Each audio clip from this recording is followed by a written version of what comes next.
Bon mercredi tout le monde, j'espère que vous allez bien cette semaine malgré tout ce que nous vivons présentement au travers le monde. Cette grosse pandémie qui d'ailleurs nous demande de rester tous chacun chez nous, nous demande le sacrifice de ne pas voir nos amis, nos familles.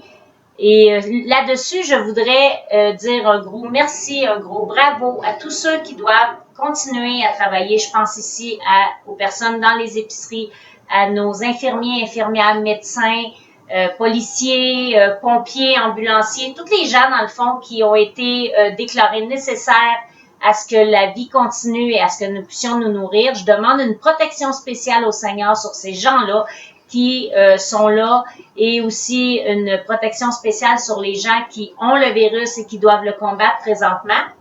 Sur ce, maintenant passons au sujet de cette semaine qui est la dernière partie défensive, soit la chaussure du chrétien. Sur ce, restez à l'écoute tout de suite après ceci.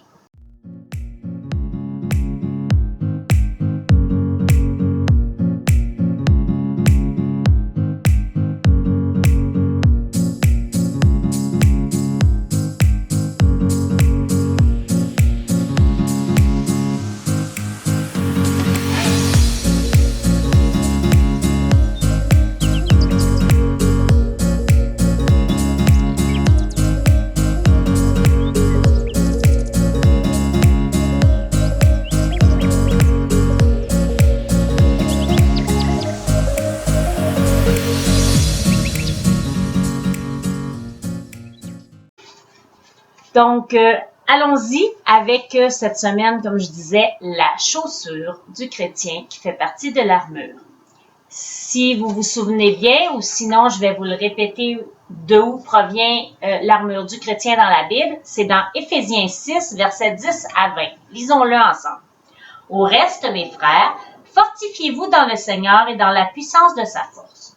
Revêtez-vous de l'armure complète de Dieu, afin que vous puissiez tenir ferme contre les artifices du diable, car notre lutte n'est pas contre le sang et la chair, mais contre les principautés, contre les autorités, contre les dominateurs de ces ténèbres, contre la puissance spirituelle de méchanceté qui est dans les lieux célestes.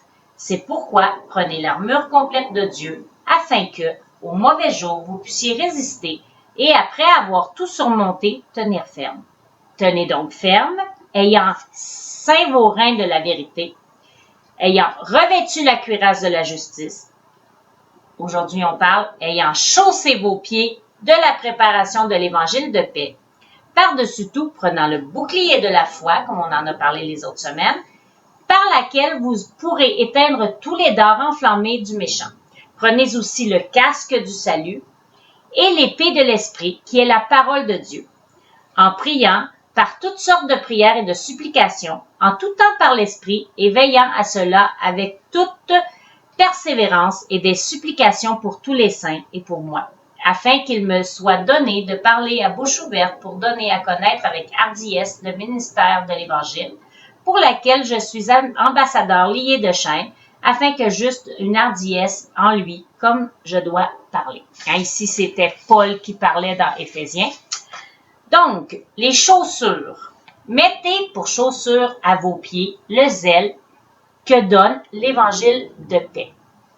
Chaussures disponibles, promptitude d'intervention. Les soldats sont prêts, chaussés à intervenir au moindre signal. Ils sont sur le pied de guerre, mais pour une œuvre de paix. La paix, un des thèmes essentiels de l'épître, à côté de la justice et de la vérité, prêchant la paix, créant le lien de la paix, détruisant à jamais les murs de séparation entre les hommes et Dieu. La paix, l'œuvre essentielle du chrétien, pour laquelle il doit toujours être prêt à se battre. Que le Seigneur nous donne des sandales toujours prêtes. Hein? Si vous n'avez pas déjà fait ça, vous pouvez toujours le faire là, quand tout ça va être fini et que vous allez pouvoir sortir. Si vous remarquez dans un poste de pompier, on le sait que les pompiers, hein, quand la cloche sonne, ça veut dire on se dépêche, on part. Avez-vous déjà remarqué, même quand on regarde les films, là, les bottes avec les salopettes là, sont prêtes, ils ont juste à sauter dans les bottes, puis ouais, go, on met les salopettes, puis on part. Ben, c'est un peu la même chose avec les chaussures. ayons toujours les chaussures à nos pieds prêtes pour annoncer l'Évangile. Surtout dans le temps qu'on vit présentement, hein?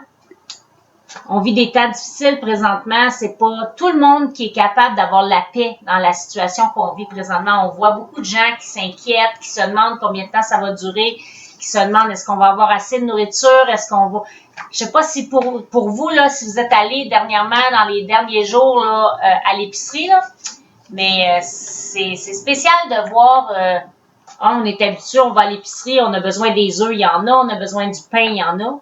Hein? Mais là, hier, là, en tout cas, quand je suis allée, là, pas de pain, presque pas de pain, pas d'œufs. C'est toutes des petites affaires comme ça qu'on se rend compte que ça fait peur.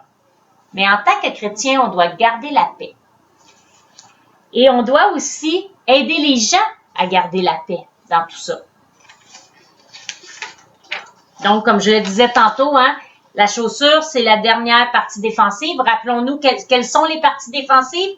La ceinture, la cuirasse, le bouclier, le casque et la chaussure. Il nous restera après deux sujets qui est l'épée de l'esprit et la prière, qui sont quand même deux sujets très importants, n'est-ce pas? Donc, la chaussure. Nous trouvons dans le passage la paix dans la marche, la paix à laquelle la connaissance de l'Évangile nous prépare. L'Évangile nous rend humbles en nous apportant la révélation de notre état de perdition et de la grâce gratuite que Dieu a à notre égard. Ayant reçu cet Évangile par la foi, nous avons la paix avec Dieu et l'assurance que rien ne pourra nous séparer désormais de sa faveur. Tout est en règle entre notre âme et lui. Ça, c'est la chose la plus importante. Soyez toujours en règle avec le Seigneur.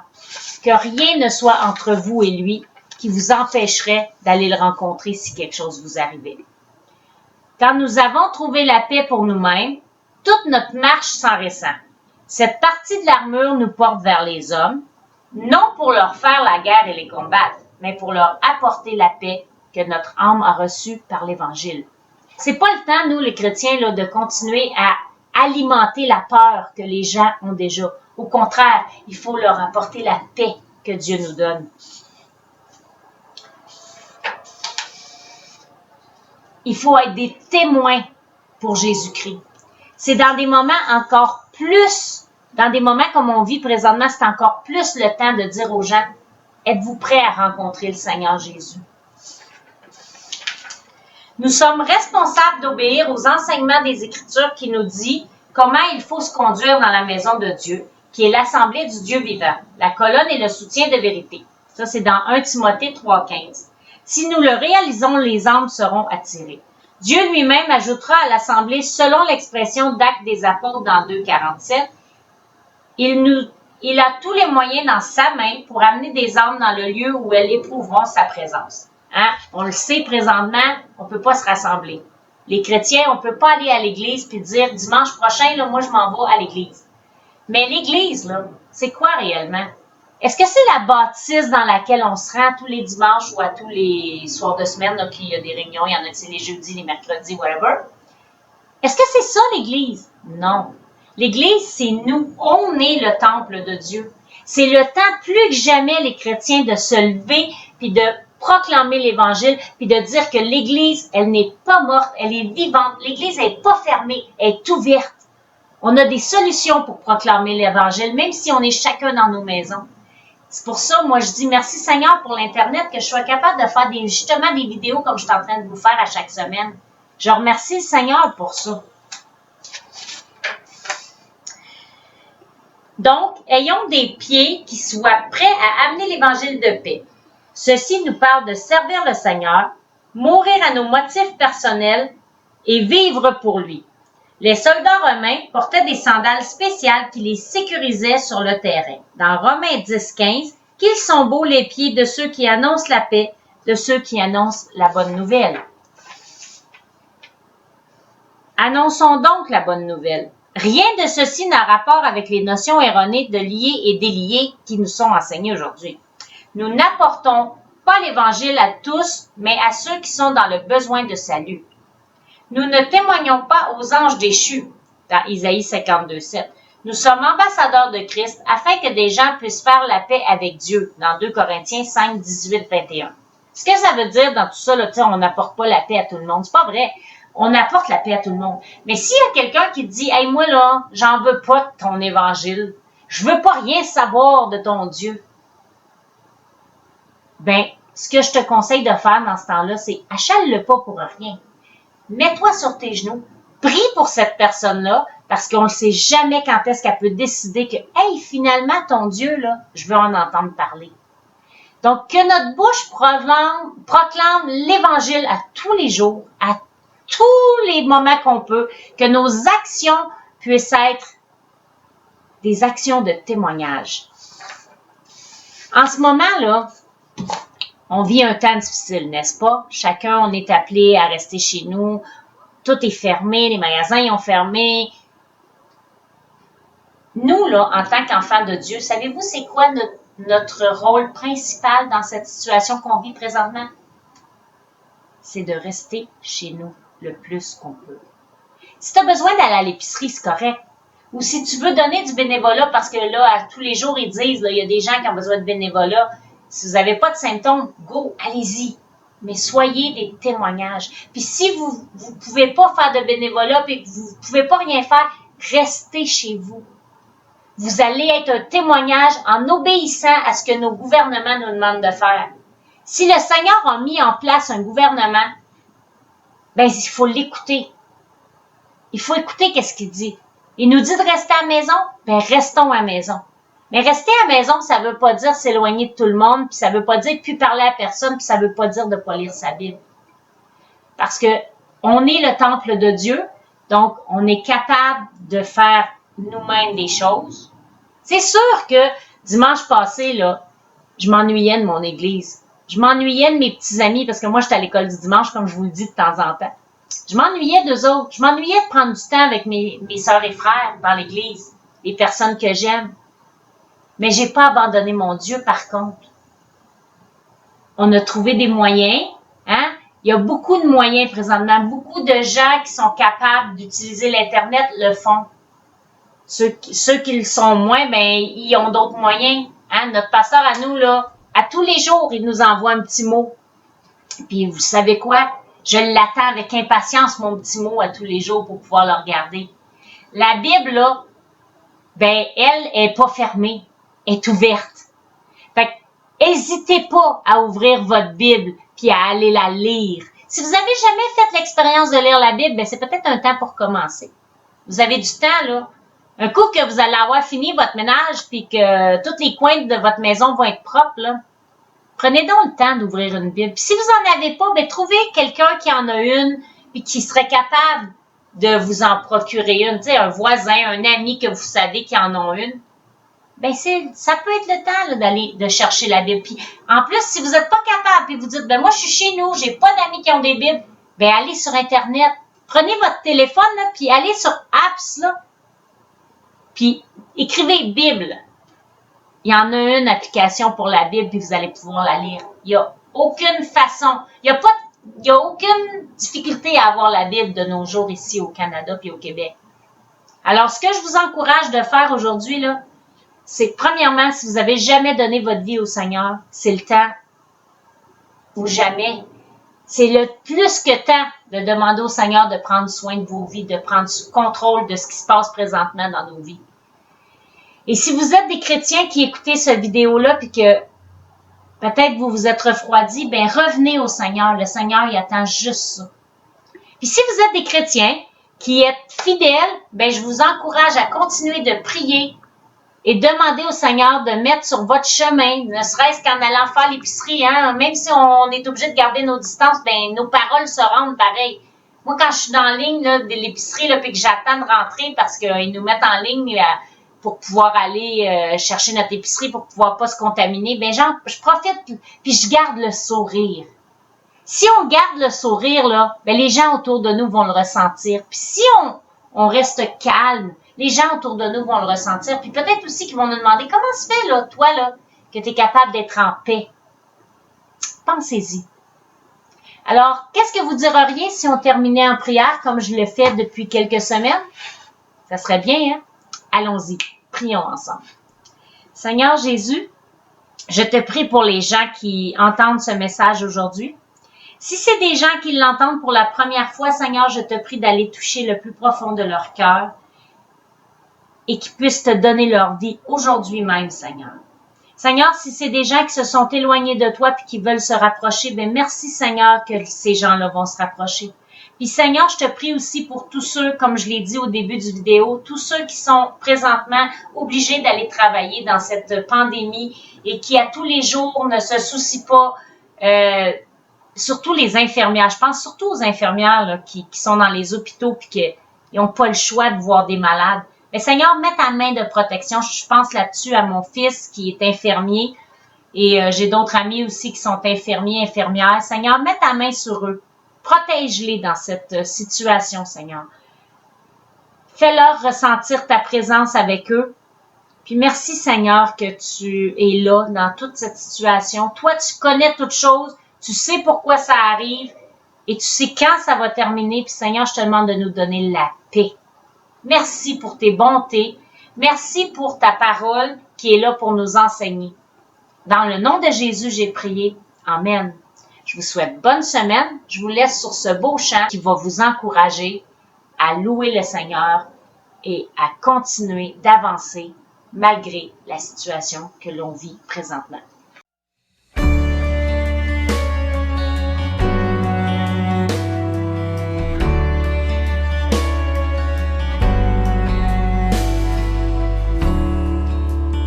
Es-tu brisé par tant de douleurs, affaibli par ce si grand fardeau? Jésus t'appelle. As-tu cherché sans jamais trouver, assoiffé d'une source de vie? Jésus t'appelle.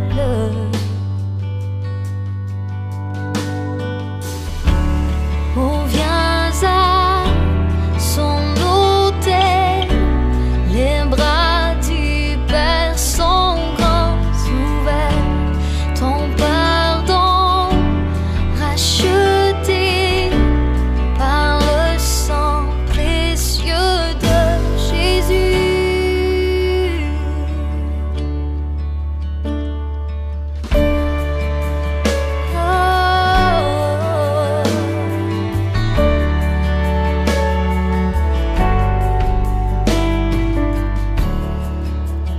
Laisse là tes erreurs, tes regrets. N'attends pas, viens à lui aujourd'hui. Jésus t'appelle. Oh, tes chagrins il changera en joie. Une vie naîtra de la poussière. Jésus t'appelle.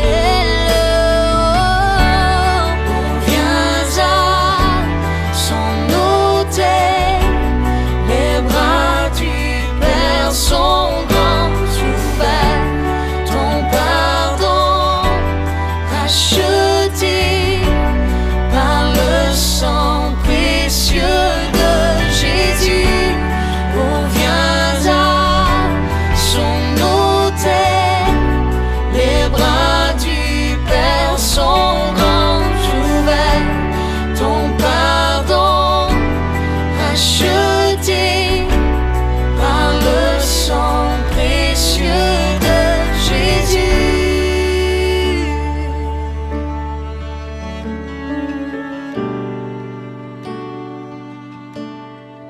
Oh, notre Sauveur, n'est-il pas merveilleux? Chante Alléluia, Christ est vivant. Un genou devant lui, car il est Seigneur de tout. Chante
racheté par le sang précieux de Jésus.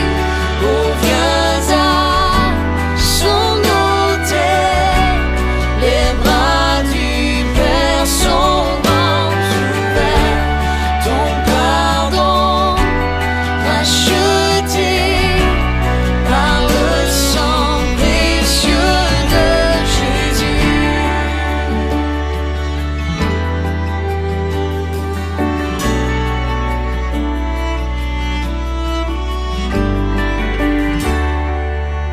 Prends ta croix attendant la couronne, fais connaître à ce monde ce trésor.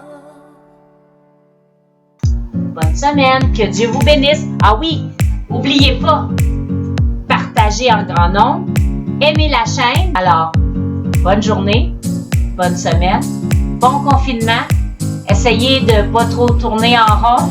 Et si vous vous ennuyez, là, écrivez-moi un petit courriel. Laissez-moi vos coordonnées. Même téléphone, je vais vous appeler, ça va me faire plaisir. Bye bye, bonne semaine.